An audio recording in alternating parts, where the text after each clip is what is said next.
Gets me through my morning every day. Ladies and gentlemen, Adelaide's Jodie and Hayesy on Nova.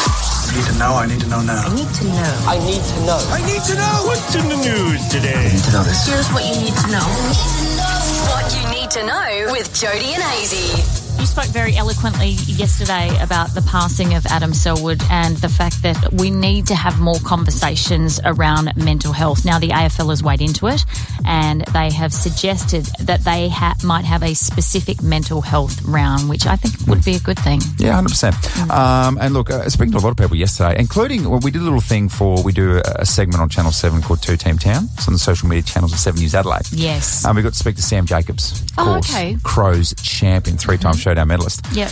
We asked him about it and he said he thinks it's more than just saying call a mate or speak to someone, because that's not easy for blokes. No. There's a lot of blokes where that's not easy. Yeah. So it's about checking in with mates, but also getting around the services that are available, because sometimes it can be embarrassing. You think it's embarrassing, it's probably not. But calling your mate and saying, hey, look, I need to deal with this. But yes, this is a good initiative because once again, like the weekend, it just sparks a conversation. And how much responsibility falls on the AFL and how much responsibility falls on the clubs? Because we've seen in the last couple of years too many deaths of former AFL players, but how much can you point the finger at the AFL and say, well, you guys need to be doing more? Yeah, I think it's an ongoing space. Like more and more we're learning. Alarmingly, 9 former players in the last 6 years have taken their own lives after moving on from football. 9? 9 in the last 6 years. So it's a little bit scary. How much of that is them being ill-equipped to deal with life post what is, what most of these players would see as their peak? And then you hear a lot of them say afterwards when they exit the system, well, now what? It's a massive factor. Because they're the highest of highs that I will ever experience in my life, and it's all downhill from here. That's a title too, right? Like when you're, I don't know, say you're West Coast Eagle Adam Hunter, and all of a sudden you go into the new direction of your life and you're not a West Coast Eagle anymore, you're an AFL player, and almost you've got to start, like it would be very, very confronting having to effectively start your life again at the age of 30 plus. Well, when I asked the question then about the AFL and clubs, how much responsibility do they have for these players? I think they do have a responsibility to equip them for life after footy in terms of setting themselves. They've got so many opportunities, so much access to free education, training, all those sorts of things that they can use as skills for when their footy careers end. Yep. So I think that's where they're responsible, and also to mentally equip them. This isn't going to go on forever, guys, so you need to set yourself up. Wayne Schwass is a North Melbourne and Sydney champion. He is the founder of Pucker Up, which is a foundation which really, really hones in on mental health. Okay. And he's had his own struggles. He had this to say. The mental health is one of, if not the most significant challenge that the modern day players are grappling with. So why wouldn't we do that for the betterment of our players, the benefit of our industry, and more broadly for the public? I think you could absolutely expect that there's more of a focus on this in the future for the AFL. There's an added complication too. Sorry, I know we're talking about this a lot, but there's the added complication of social media. The shizen that these players get exposed to week in, week out on social media, whether it be racial vilification, whether it be people just attacking them because they didn't complete their multi. Like that, you've got to factor in the mental impact. And they're kids. They're 20, 21-year-olds dealing with people telling them week in, week out that they're not good enough, that they're useless, that they're hopeless. Like, imagine the impact that's having on their psyche as well. As if we haven't learnt enough over the last couple of weeks, and there's a lot of learnings from Willie Rioli, a lot of people uneducated in this space, and the same goes in the current situation we find ourselves. It's an ongoing process. More and more information people will learn. But you're right, social media is a really big one. I don't think because your favourite footy hero who does these outrageous things on the weekend, he crashes through packs and he jumps on people's heads and all those things, don't think he's invincible to disgusting feedback on social media. He's just going to brush it off every single time. Perhaps he will, but also perhaps he won't. But also I think as supporters, you forget that, okay, they mightn't have had their best game. Okay, it mightn't have been their best week. Okay, you mightn't think they're the best football player in the world. But my God, they're human beings out there playing AFL football, which is brave, it's courageous, and they've got to the top tier. So at least give them that instead of sitting there going, well, he's crap. He's the worst player I've ever seen. Yeah. You know what I mean? 100%. All right, if this goes down this path, and you feel like it would be a very, very good initiative from the AFL. Hey, I saw something on Instagram that made me think of you because it did make me giggle, and it's all about those little things that you say in relationships when you've been together for a very long time. And it was a little snippet from a comedian called Kinney, who is very, very, very funny. Very good. Yes. So have a listen, and I want everyone to think about the things that they say to their partner when there's nothing to say. Mainly just sitting on the couch too, I reckon. Oh, yes, 100%. A plant's growing. Found my phone. Look at the cat. I think Craig used to live around here. Oh, looks like Steve from next door is going somewhere. It's 9 o'clock. Geez, I'm full. Tomatoes are good, aren't they? They're from the garden. Jeez, that walk took it out of me. That's the one. At the end for me. Because you've got to acknowledge that Yes. the conversation is happening, even though you're not absolutely invested at all. Yeah. Yeah. Do you have any with your wife that you sort of throw out there? There's just a few that I can connect with there. Yeah. The one that I don't know why my brain says, hey, just no matter what, when you're full after a meal, tell Cara. Just tell her, gee, I'm full. Oh, and she'll be like, great, mate. What do you want me to do with that information? And also, why don't you try a little bit of portion control, Jam? Yeah. As she looks at my belly's almost protruding out over my belt. Oh, geez, I'm full. Well, that's on you, mate. That's You're on sitting you. there saying every single night to your wife, oh, I'm so full. That's on you. Yeah, I know. There's a sorry. pattern there, isn't it? You? Yeah. Every Thursday in our house, without fail, there's a cry that goes up, there's footy on tonight. Yeah. I feel like we had the same conversation as well. We're like, Thursday, footy's on tonight. And then what follows that, it's like, oh, it feels like the weekend. How good's Thursday night footy? Good stuff. Because it feels like the weekend's just it's the same conversation. Looking forward to that conversation in 2 days' time. Warning, the following segment is for mature audiences only and may contain adult content, graphic language and nudity. Not that you'll see it. If easily offended, well, you're about to find out just how easily. Your father, he's on the naughty list. Jodie and Hayes's Naughty at 6:40. Naughty. Oh, Jodie, like a caged animal, and sometimes we've just got to launch into the naughty at 6:40 and go, get it, tiger. Well, okay, this is an opportunity to tell a story that is a little bit bluer than I would normally tell. As you well know, we had a staycation at the Marriott on the weekend. It wasn't just a mummy and daddy staycation. No. No, so we had a beautiful suite with a room for the kids next door to us, okay? So we wake up on the Sunday morning. We roll over. In fact, I don't even think I rolled over. In fact, I don't even think my eyes were open. When my husband clearly thought he had an opportunity, if you know what I'm saying.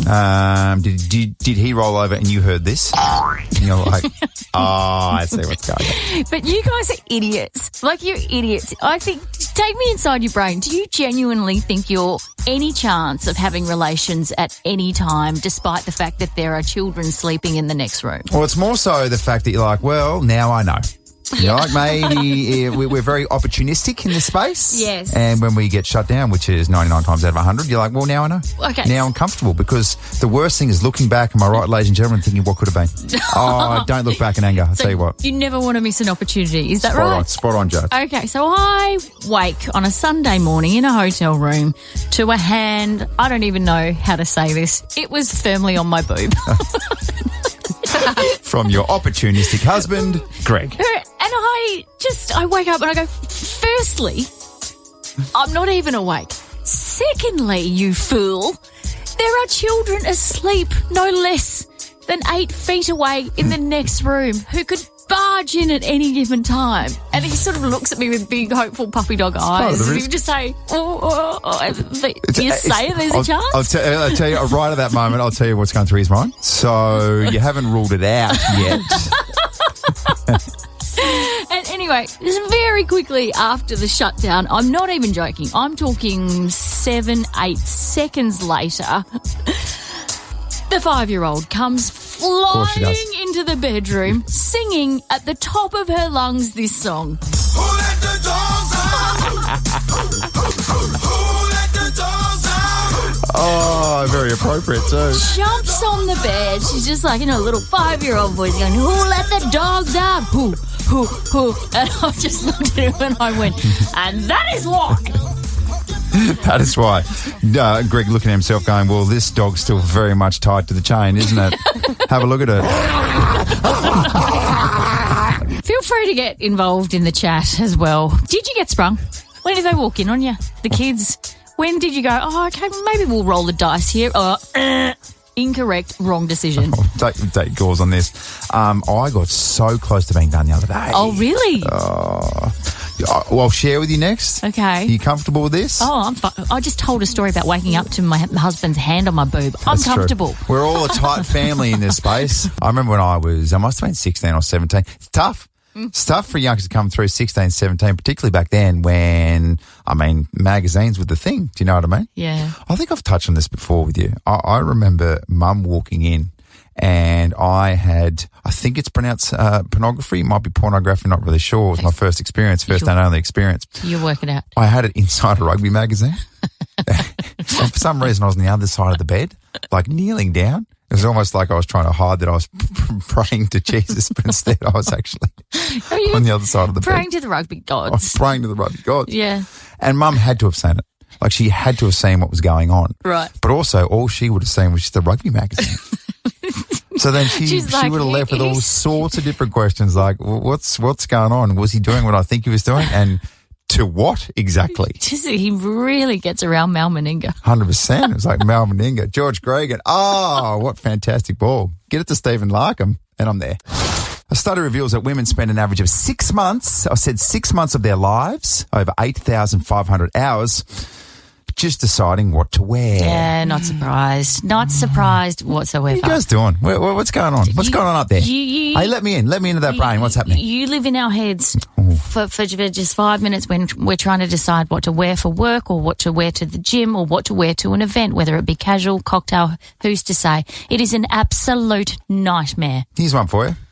Does it look good? Put it on. You too cold? Put on a jumper. Too what? Take the jumper off. Solved. Well done. Here we go. From the man whose consistent uniform each and every morning comfortable is the man. A T-shirt and a pair of flannel-looking shorts and some Crocs and socks on any given occasion. Sometimes I don't even wear undies. See, we get decision fatigue, so I have to put my clothes out the night before depending on what I have to do the next day, and that takes a lot of energy. If I don't do that, the anxiety in the morning, let alone if you're going to an event and for some reason, whether it be, you've got a broad swimmer's back, even though you've never swum in your life, you know. Blessed with those lats. and then the zip won't do up on any given dress. It is horrendous. Be like Steve Jobs. Steve Jobs avoids decision fatigue when it comes to clothes. He just wears the same turtleneck and slacks every day, and I presume some New Balance shoes. Yes, and I assume as well it's cool when you're a billionaire. Yeah. But if you're not a billionaire, maybe it's a little bit nerdy. I don't know. Yeah. I don't know. I know. How's the decision fatigue for you when you're looking at your wardrobe every night going, what on earth am I going to wear It's good, tomorrow? Isn't it? Because what I have just discovered right in this moment is that I feel for my wife, Cara, because she goes through the same thing. So there's two things. She's got to decide what she wears and also what I wear. Yeah. Because I don't think I've ever wore something. She's like, what?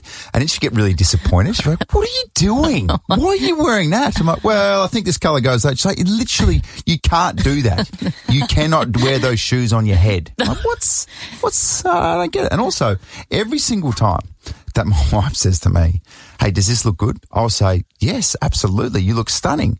And then straight away, I'm not sure if she's not listening or it's a gauge of whether she needs to change or not based on if I say it's good. Or if she's gaslighting you. She's gaslighting me. I go, it looks fantastic. Absolutely stunning. She go, damn it. And then go change. Yeah. Why? Yeah. Is this, why? Am I the barometer? What if I say it doesn't look good? Will she say, okay, cool, let's go? Do you know what my husband... Or will she really just blow up? Do you know what my husband always says to me and it drives me insane? He'll go, which shoes? Which ones do you like? And I'll go, the tan ones on the right. And he'll go, what do you like about them? I think we've found Adelaide's worst landlord. So they've left a bizarre list of showering rules. Let me repeat that, showering rules in an Adelaide rental advertisement. So this is on Facebook, right?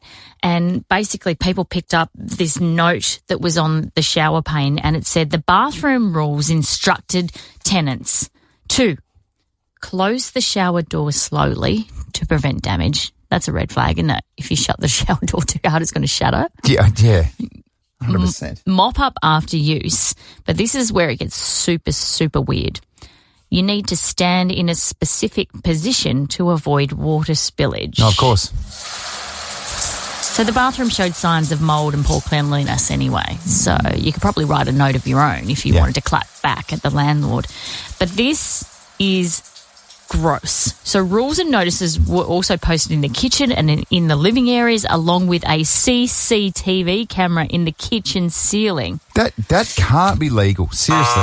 No. How is that a thing? Absolutely not. And I just feel if this landlord has left a note saying you need to stand a certain way in the shower, then perhaps, just perhaps, there's also a CCTV camera in the shower. Oh my gosh, I didn't even pick that up. You didn't think of that? That's where my brain first went to. Sorry, they're like, hey,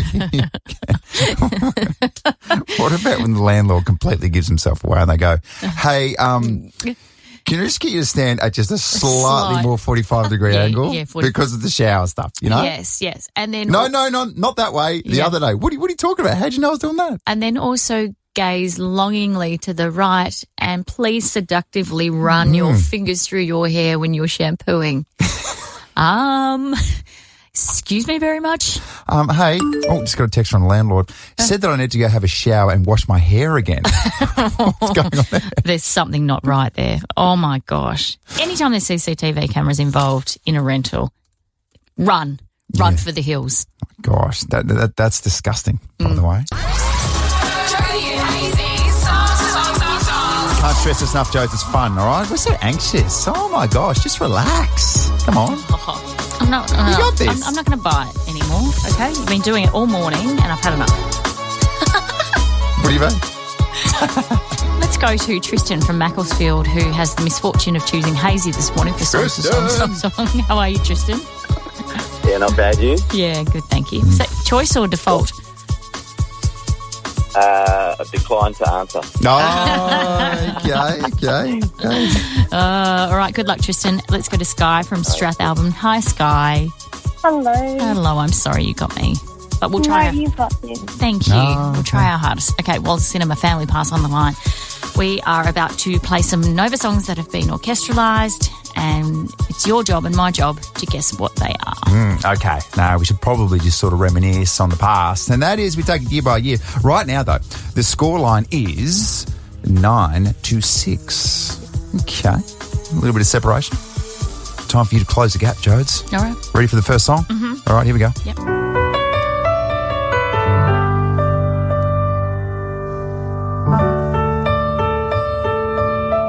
Hayesy. Bieber, Despacito.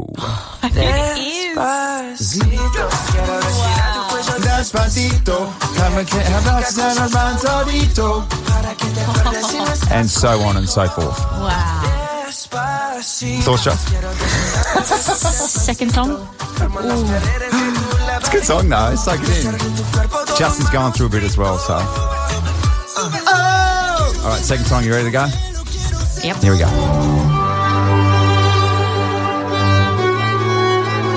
Hayesy. Oh. That would be Chapel Row and Pink Pony Club. It is.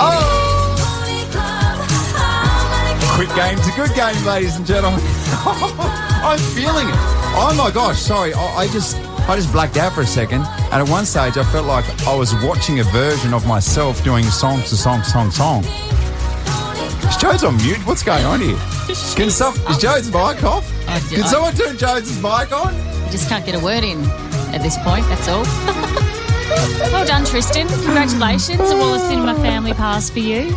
Right, Tristan. Nice work, Hayesy. Nice work, mate. Cheers, mate. Hey, Sky, it's up to you.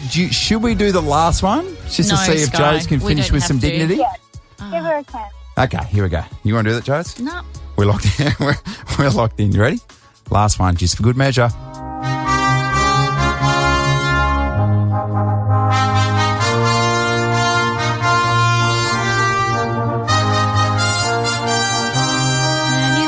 Heaven. It's heaven. Whatever. You've already won. By who? DJ Sammy. Oh!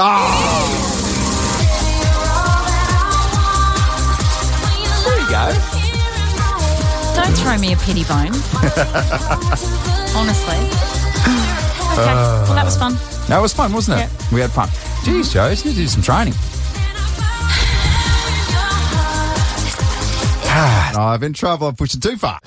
This will go down as the great dog grooming disaster. of 2025. Jeez, this is a complicated space for those enthusiasts who like to get their haircuts for dogs. Very, very particular. Extremely particular. Tricky territory. So my sister and brother-in-law have a designer dog that was imported from Russia.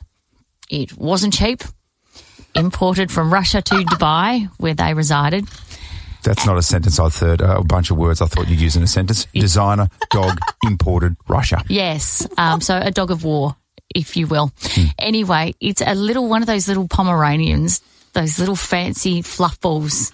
And you know which ones I mean? Yeah, the little ones where you never do it, but you wonder how far you could throw them. Do you know what I mean? You never do it. But your intrusive thoughts like, hey, champ, how far do you reckon you could throw that dog? Like, shut up, brain, shut up. Anyway, it's tiny and it's got teeny tiny little legs. So if you take Novi's the dog's name, if you take Novi for a walk, you're going 210 metres tops, right? Because Novi can't run very far.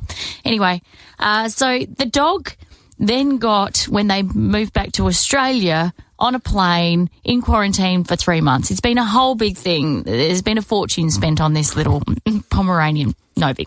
When they went on holidays, Grandpa was left in charge of Novi. Oh, okay? No, that's dangerous. And with strict instructions about how Novi needed to be groomed, okay? Russian dogs, they're different. Yeah, we share a groomer. Her name's Mai. Anyway, she comes around. She's very particular. She's great. She's perfection. She knows exactly what Novi needs.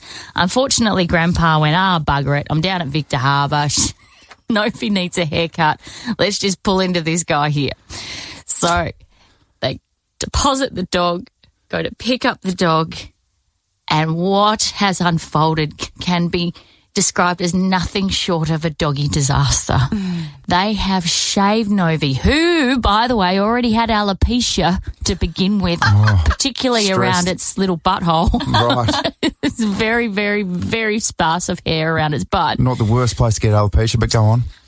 Novi, with the exception of a little lion's mane around Novi's head, was completely bald. That's good. Completely and utterly bald. And breaking it's a new look. Channing Tatum can pull it off. Maybe not Novi. Breaking the news to the parents of Novi, who were overseas at the time, was just, we thought this is family ending. We're all done here. This is going to tear apart the Oddie family forever. I will put, at the risk of my own peril, a photo of Novi on our social pages, and you will understand why this beautiful, luscious little toy designer dog went from hero to zero. Oh, man, I can't begin to tell you. It's a stuff of nightmares for dog owners. Yes, jump on social media, check it out. The new buzz cut for Novi. Also, picture its ass with no hair because it has alopecia. Jodes, yesterday was very, very interesting because we put it out there and we said, hey, give us a call, 13 24 10. What half job does your partner do? And a lot of disgruntled partners calling up. This was on the back of my husband deciding at around 4 o'clock on a Sunday afternoon. Great time. Perfect time to clean out the girls' wardrobes and dump all of the said clothes. Oh, there was a pile about a metre high in the foyer to the house. You'd be pleased to know that they've moved from there into garbage bags. They're now sitting in the back of my car.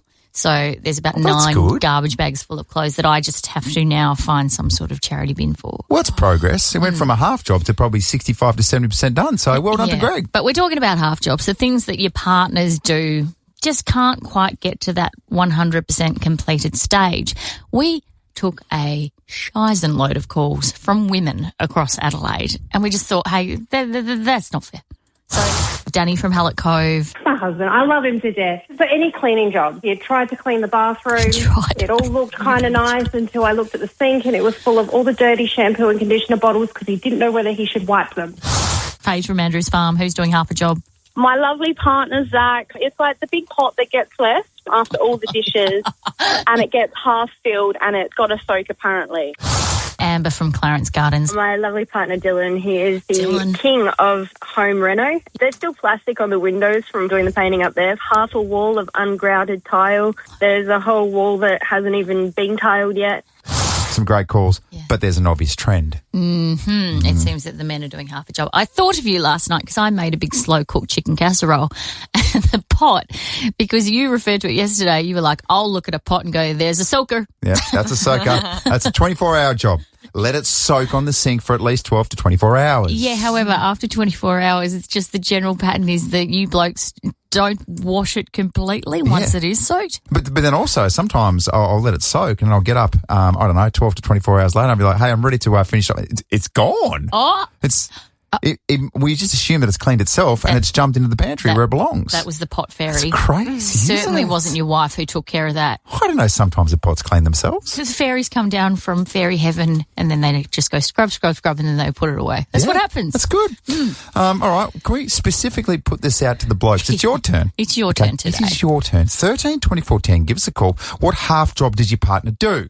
All right, be honest. Be brave, fellas. Yeah. I know it's hard. I know you're probably going to get in trouble, but up for grabs, 4 tickets to Disney on Ice. Perfect prize for all the dads out there to take the kiddies along to Disney on Ice. All right. Check this out. This is Adelaide's favourite way to wake up. Jodie and Hayesy on Nova 919. I do want to thank to Shell OTR this morning, putting it out there on 13 24 10. What half job does your partner do? We did it yesterday and we didn't know what we're going to get.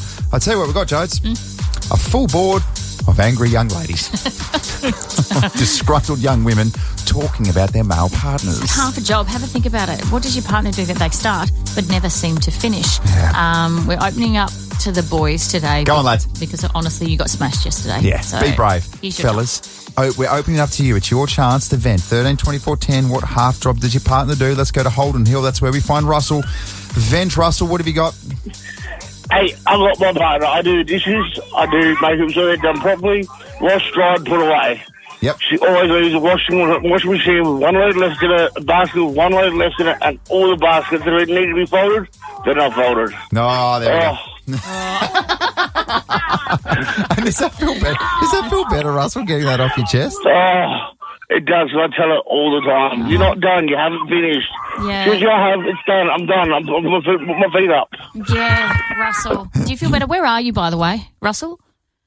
Do a school run. School run, school drop off. So you have to do that by yourself too, mate. Oh my God. No. We do that together. Oh, there we go. There we go. And I'm getting frowned upon really badly right now. Yeah. I was about to say you're in big trouble there, Russell. That's what we're talking about. Are you brave like Russell? Lads, get involved this morning. It's your turn. What half job does your partner do? 13 24 10 up for grabs. 4 tickets to Disney on Ice. Nice. Probably check in with Russell a little bit later on, see if he's still breathing. See if Russell's still with us. First point of contact. She's looking at me. She doesn't look very happy. Someone perform a welfare check on Russell a little bit later. We had a lot of calls, like heaps of calls, all from the ladies. Like I'm talking yesterday, he decided late in the afternoon on Sunday to clean out the girls' wardrobes and just left a pile high. It was as high. If you went to a rubbish tip, it would be about that high of clothes that you just left in the hallway. Oh, good on him, though. Well, what do you want me to do with that? Well, I want you to finish off the job, thank you. Okay. So he does 50 and I do 50, is that right? Well, he's just, the latest is that he's transported to the car. Oh, he's put, no, not in the boot of his car. He's put them in the boot of my car. So now my job today will be to find a Goodwill bin and transport 9 garbage bags full of clothes into the Goodwill bin. Is that it? So he's done 70% of the job. You've only got 30% to do. Okay. Lads, get around it because yesterday you got absolutely smashed with women calling up to throw their partners under the bus with the things that they can only do half a job. So your turn at retribution this morning. Let's go to Steve from McLaren Vale. Hi, Steve. Morning, guys. How are you? Okay. Your partner only does half a job at what? Well, a disclaimer, she does everything else really well. Yep. But this one thing she can't get her head around. We've been married for 12 years. And she'll offer me a coffee, a tea, a drink, and she'll go off, and it never arrives, ever. She'll have her own, she'll get her own, but mine just seems to vanish. Just in there. 50% of the job done. She's actually tormenting you there, Steve. Yeah, exactly. Because she sparked something in you, something deep inside you. Oh, and Steve's gone, I really need a tea. I'd love a tea. Oh, my God, how good would a tea be? I do, but I keep living in hope, and it never happens. Hang in there, Dale. Hang in there. You just know how disappointed Steve is as well, or Steve's wife is as well, when Steve says, yes, I will have a coffee. Damn it, I was hoping you would say no. Oh, damn it. It's a 40-degree day, and he's like, I'm so parched. And it never comes. Bobby from Onkaparinga Hill. Good morning, Bobby. Morning, how are you? Good, thank you. What's the half a job? So my partner, she does absolutely everything at home. You know, she's stay-at-home mum Monday to Friday, works weekends. But you know, she's done a lot for me in the last 8 years, but one thing that really just sits on my nerve is she clears the drain out after a shower, but she just whacks a big lump of hair on the wall in the evening. Oh, my God, Bobby, my wife does the exact same thing. There's I don't even know how it stays there. It'd be like a clump of hair just sitting there. Because my wife has got the thickest hair of all time. And I have no problem sort of putting it out there. But what I do use, Bobby, is that as ammunition for when my wife has so much feedback to give to me. Mhm. And I always go back to the hair thing. Bobby, does she have dark hair so it's really obvious it stands out on, say, white tiles? Yep, absolutely spot on. Stunning. Do you know what I love, Bobby? That she's gone to the trouble to pick it up out of the drain and smash it on the wall. You assume that she's high-fived the wall with a clump of hair. I think she's doing it on purpose. Thank you, Bobby. All right, let's keep this going. I feel like a lot of guys are getting some stuff off their chests. Yes. And that's really nice, guys. You're in a lot of trouble. Yeah. Unless you win the Disney on Ice tickets. We're going to go to James after the news because 21 years he's put up with something from his wife. Doing half a job. Okay. Alarmingly, yesterday it was 100% all the ladies just venting about their silly, silly male partners. Yes. Now it's all the boys teeing off on their silly, silly female partners. It has flipped. Yes. It has flipped. Flipped it on its head. Let's go to James from Morford Vale. What does your partner do that's only half a job, James? Good morning to my private hell, guys. Here we go. Vent my son. I've been married for a while, and I've been enduring 21 years of living in the 90s, as we'd call it. I'm a product of then, where cars were two-tone in colour, and my wife for 21 years thinks that washing a car means really washing the windows and the roof, and that is absolutely it. So I've got a white car on top and a brown car on the bottom. So if there's anywhere that doesn't need to be washed, it's the roof. The car. Yeah. And what's her reaction when you call her on it, James, over 21 years of marriage? Well, you know, as the other callers all said about how lovely their wives and partners are, and my wife is, and I've literally been beaten into the submission point where we don't discuss it anymore. I just lament my life and look at the car and go, okay. Right. Excellent, thank you. Yeah. I try to drive it at night, so let's put it that much. Yeah, I love how every single male caller has started the call with, my wife's brilliant. Yes. She's like, they're all terrified of the repercussions of these phone calls into a radio station. Thank you, James. Thanks so much. All right, let's go to Parafield Gardens. We've been calling out for the blokes, but Jess has called in. Jess, this isn't a partner. Are you going to dob in yourself? I'm dobbing on myself, yes. Oh. What do you do, Jess? Well, my partner absolutely does everything. We've got 5 kids. I do a lot of the, dishes and mopping the floors, but I will hang out a load of washing and sit there for 4 days going, hey, there's a load of washing on the line. Did you want to get that off? So constantly bugging him about it because I'm scared of spiders, so I've got this thing where I do not like taking washing off the line. So, yeah, that's my half-assed job. Sorry for my language. So you're hanging out and expect him to bring it in? Yeah, every time. Not the worst deal. You see, I'm comfortable as well that if it's out there, at least it's drying. The worst thing is putting it in the washing machine and then not taking it out. Then you've got to rewash it. It goes through this sort of mouldy, damp process. It's disgusting. There's that real smell about it, doesn't it? Yeah. What I hate is that Mum and Dad do most of the washing and then they'll hang it out and then they'll dry it and then they'll fold it and they'll leave it in the lounge room for the kids to put in their bedroom. So they got 2% to do? Yeah. The whole process? 100%. Do you think they can do it without being asked 17 times? Not good enough. No. All right. We've got a decision to make here. Okay. Disney on Ice, 4 tickets up for grabs. Who do we think's going to win? Who do you want to give it to here? Bobby? I think Bobby did a very good job. Bobby did a very good job. And I feel sorry for Bobby because in 12 years his partner has said, would you like a drink, coffee, tea, me? And then never delivers. Yeah, that's okay. One day it's going to happen.